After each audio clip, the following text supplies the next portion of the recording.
Key 1. Stoic. Have you ever been haunted by the thoughts of someone? It's as if their presence has carved out a permanent space in your mind, leaving an imprint that refuses to fade away. These thoughts turn over and over again, cropping up in the midst of your waking hours, and sometimes even in your sleep. You replay conversations, wonder about what-ifs, and find yourself dissecting every interaction, looking for meanings that might not even be there. This isn't just nostalgia, a sweet trip down memory lane. It's something much deeper, more persistent. It's not just a fleeting thought.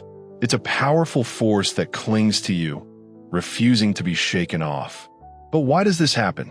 What is it about this person that takes up so much mental space? To truly understand why someone is constantly on your mind, we need to go beyond a surface-level exploration of feelings. This requires a deeper dive into the hidden forces that shape our thoughts and emotions. Carl Jung, the Swiss psychiatrist, offered an intriguing perspective on this. He believed that the people who inhabit our thoughts are not there by accident.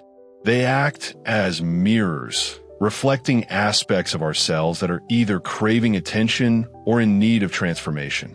Their presence in our minds isn't random.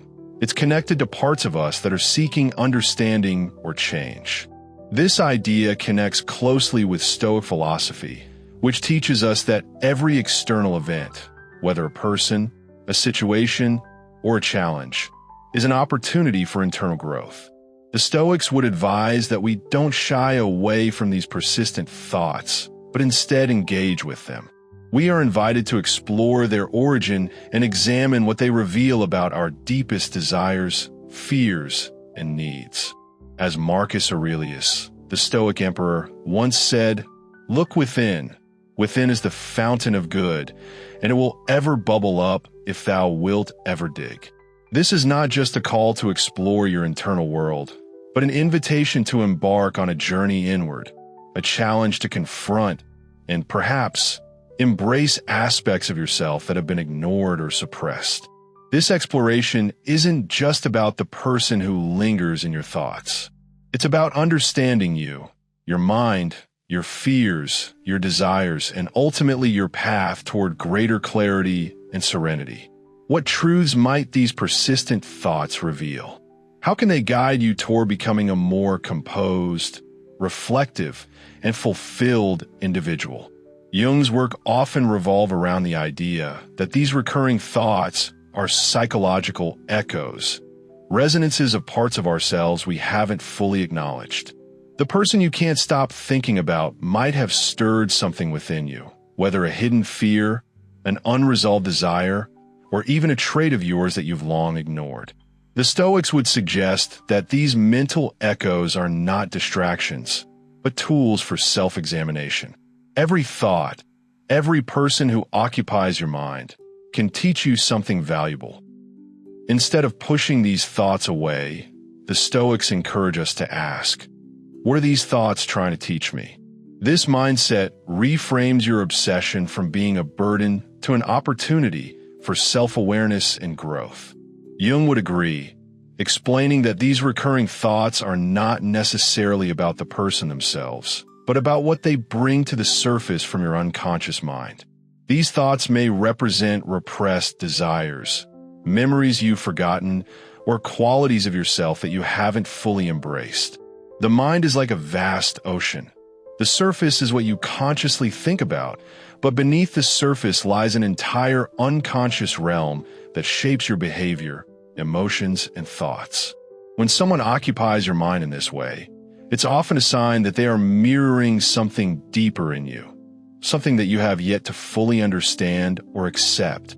The Stoics would say this is an opportunity to confront those aspects of yourself.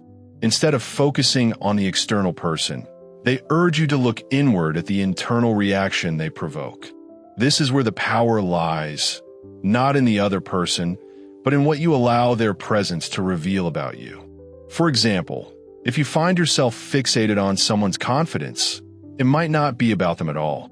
It could be a reflection of your own desire to cultivate more confidence in your life. On the other hand, if their arrogance irritates you, It could symbolize an aspect of yourself that you have yet to fully accept. The Stoic approach to this is not to avoid these uncomfortable thoughts, but to explore them with curiosity. What is your mind trying to tell you? Is it urging you to heal an old wound, develop a new strength, or perhaps release something that no longer serves you? Through this process of self-exploration, we not only understand ourselves better, but we also gain the ability to master our own lives. The more we uncover the unconscious forces that drive our thoughts, the less power they have over us. And as the Stoics remind us, true freedom comes not from controlling external events, but from mastering our internal world. So, when that person keeps appearing in your thoughts, don't see them as a haunting presence. See them as a guide, an invitation to dive deeper into your own mind and uncover the hidden treasures that await. Are you ready to take the plunge and discover what lies beneath the surface? Key 1. Stoic. The Stoics believed in fully embracing and understanding every aspect of our nature, even the parts we might not like or wish were different.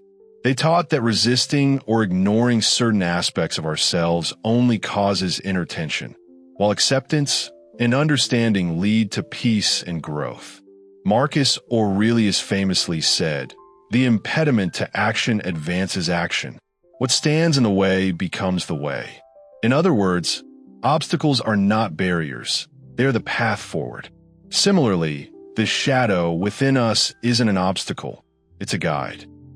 If someone occupies your thoughts, it's often because they are reflecting a part of your shadow that longs for attention. For example, if you're drawn to someone's creativity, it might be your own unexpressed creative potential calling out to be recognized. Or if someone's impatience frustrates you, it could be because you're uncomfortable with your own moments of impatience. These aren't random reactions. They're signals from your unconscious mind, urging you to deepen your self-awareness. Carl Jung, the great psychologist, believed that the path to enlightenment is through making the unconscious conscious.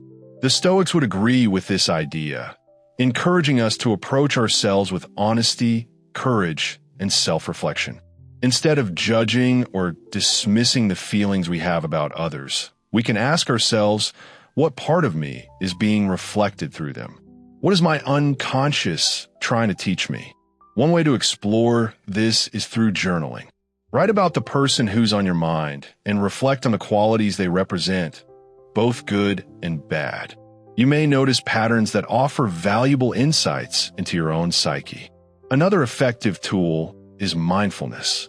When these thoughts arise, instead of brushing them aside, sit with them, observe how they make you feel, and ask yourself what they are pointing to in your life. This practice of self-inquiry, grounded in both Jungian psychology and Stoicism, can transform what might feel like emotional chaos into moments of powerful insight. Remember, your shadow isn't a flaw. It's a part of you that holds immense potential for growth. By integrating this aspect, you become a more complete and authentic version of yourself. The Stoics remind us that growth isn't about avoiding discomfort, but embracing it. As Seneca said, "No man can live a happy life or even a bearable life without the study of wisdom." Understanding your shadow is part of that wisdom. It's an essential study of yourself. Have you ever felt inexplicably drawn to someone, as if they hold a missing piece of your own puzzle? Perhaps their energy, their creativity, or the way they express themselves fascinates you. According to Jung, this magnetic pull could be the work of the anima and animus, the inner representations of the feminine and masculine aspects of our psyche. These aren't tied to gender, but represent qualities within us all: sensitivity and logic, creativity and strength, intuition and rationality. Jung believed that these archetypes are vital for achieving wholeness and integration. The Stoics, though not explicitly speaking of anima and animus, aligned with the idea of inner balance. They believe that living virtuously requires harmony between opposing forces: reason and emotion, action and reflection. Marcus Aurelius' teaching, "If it is not right, do not do it. If it is not true, do not say it," calls for clarity and intentionality, which mirrors Jung's concept of integrating inner archetypes to guide our actions in both heart and mind. So why does this matter when someone constantly occupies your thoughts? Jung suggested that our psyche often projects the anima or animus onto others, especially when we are drawn to them. Perhaps you admire someone for their emotional depth, their intellect, or their creativity, but what you're truly responding to is a part of yourself that they awaken in you. It's not just about them, it's about what they stir within you. The Stoics would advise us to approach these feelings with curiosity rather than attachment. Instead of idealizing someone, ask yourself, what qualities do they embody that resonate so strongly? Are they showing me something I long to cultivate within myself? Or are they reflecting a part of me I've neglected? Recognizing projections in our relationships can transform emotional chaos into a path of personal growth. Projections, whether admiration or irritation, are chances to better understand ourselves. By stepping back and reflecting, we can uncover what these feelings truly reveal about our inner world. The Stoics understood that self-awareness is the key to navigating life with wisdom and composure. When emotions run high, the Stoic practice of reflection becomes crucial. Marcus Aurelius often reminded himself that if someone else's fault disturbs you, it's your own fault you're allowing it. In the context of projection, this means stepping back to ask, what is this really about? This isn't about blaming anyone. It's about clarity, understanding the deeper reasons behind our emotional reactions and using them as an opportunity for growth. In the end, the Stoics teach us that every thought and emotion is an opportunity to understand ourselves better. When we project our desires, fears, or traits onto others, we can learn to embrace those qualities within ourselves. This is the path to becoming a more authentic, integrated individual, one who is truly in tune with both their heart and mind. Key 1. Stoic, we often see our flaws as things to avoid or hide, but they can actually be powerful tools for growth. In fact, these imperfections shine a light on areas within ourselves that need attention and development. The Stoics understood this deeply. They knew that life's challenges, no matter how hard, aren't just barriers. They're opportunities to grow, to evolve, and to become the best versions of ourselves. Whether it's the strengths we've neglected or the weaknesses we've ignored, by confronting them, we take meaningful steps towards self-mastery. Have you ever had the strange feeling that you're thinking about someone, only for them to suddenly reach out to you? Or perhaps you've been reflecting on someone, and out of the blue, you run into them in the most unexpected place? These experiences feel almost uncanny, like the universe is giving you a knowing wink. Carl Jung called this synchronicity, meaningful coincidences that go beyond mere chance. It's not just about random events. It's about a deeper connection between your inner thoughts and the world around you. Jung believed that these moments were a way for our unconscious minds to communicate with us, linking our inner world to external events in ways that feel incredibly significant. It's as though the outside world is mirroring something within us. You might chalk it up to coincidence, but Jung would argue that these occurrences are real. They invite us to pay attention to what our minds are trying to tell us. The Stoics didn't dismiss these moments either. They believed in logos, the idea that the universe is rational, ordered, and governed by a divine intelligence. When something happens with impeccable timing, the Stoics would see it as an opportunity to reflect on the interconnectedness of all things and to gain wisdom from that experience. Imagine you've been carrying unresolved feelings about someone, and then, out of nowhere, they appear in your life again. Maybe you encounter them by chance or hear their name come up in a conversation. These moments aren't just random, they're clues. Jung believed they point to something we've been avoiding, something we need to confront. The Stoics, too, would encourage us to examine our reaction. Why does this moment feel so significant? What do we learn from it? Synchronicity isn't always about earth-shattering events. Sometimes it's subtle, a repeated phrase in conversation, a song that seems to reflect your inner thoughts, or a small pattern that stands out. The key is to approach these moments with curiosity, not skepticism. Jung saw synchronicity as an invitation to explore deeper meanings, and the Stoics would agree, urging us to recognize the value in every moment, no matter how small. What's important is not try to explain why these things happen, but focusing on what they mean for you. Are they pointing out something unresolved in your life? Are they urging you to make a decision you've been putting off? The Stoics would remind you that the only thing within your control is how you interpret these events. As Marcus Aurelius wisely put it, everything that happens is either endurable or tolerable if you view it with the right mindset. Synchronicity teaches us that life is full of connections waiting to be noticed. It's a reminder to be present, to notice the patterns in our lives, and to look beyond the surface. When the presence of someone in your thoughts coincides with external events, it's not fate in the romanticized sense, but an invitation to reflect inwardly. Jung saw these moments as bridges between the conscious and unconscious mind, while the Stoics viewed them as part of the greater order of the universe, offering opportunities for wisdom and growth.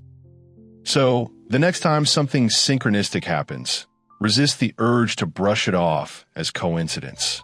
Instead, pause and ask yourself, what is this moment trying to teach me? How can I use it to better understand myself and my place in the world? Even fleeting moments like these can offer a chance to realign with your values and purpose, and they might just lead to a fresh perspective on life. Our thoughts often feel like whispers from a deeper part of ourselves. They nudge us subtly, inviting us to pay attention. When someone lingers in your mind, instead of getting caught up and wondering about them, ask what these thoughts are revealing about you. Jung believed these recurring thoughts are never random. They are clues from your unconscious, asking you to reflect, explore, and grow. The Stoics would approach this with a similar mindset. They believed that we should not just passively observe our thoughts, but actively engage with them to shape our inner world. Marcus Aurelius would often remind himself to dig within, recognizing that true growth comes from exploring what lies deep inside. When someone occupies your thoughts, it's an invitation to dig deeper, to understand the emotions they stir, and to uncover why they matter to you. Start by reflecting on the feelings that arise when you think about this person. Do you feel admiration, frustration, or longing? These emotions are breadcrumbs, leading you to deeper insights about yourself. Admiration might reveal qualities you want to cultivate, while frustration could point to something you're struggling to accept, either in others or in yourself. The Stoics teach us to observe these emotions without judgment, using them as tools for self-understanding. Once you've identified your emotions, ask yourself what they reveal about your current state of mind. Are you feeling stuck or unfulfilled? Often, the people who occupy our thoughts mirror something we're grappling with internally. Maybe their confidence highlights your own doubts, or their creativity sparks a desire to reignite your passions. The real work doesn't lie in analyzing their actions, but in understanding what they represent within you. The Stoics emphasized aligning our actions with our values. If these thoughts point to an unmet desire or unresolved issue, it's an opportunity to act. If someone's kindness inspires you, how can you bring more kindness into your life? If their success triggers envy, use it as motivation to focus on your own goals. Epictetus would remind us that while we can't control others, we can control how we respond to our thoughts about them. Self-discovery isn't just about introspection, it's about transformation.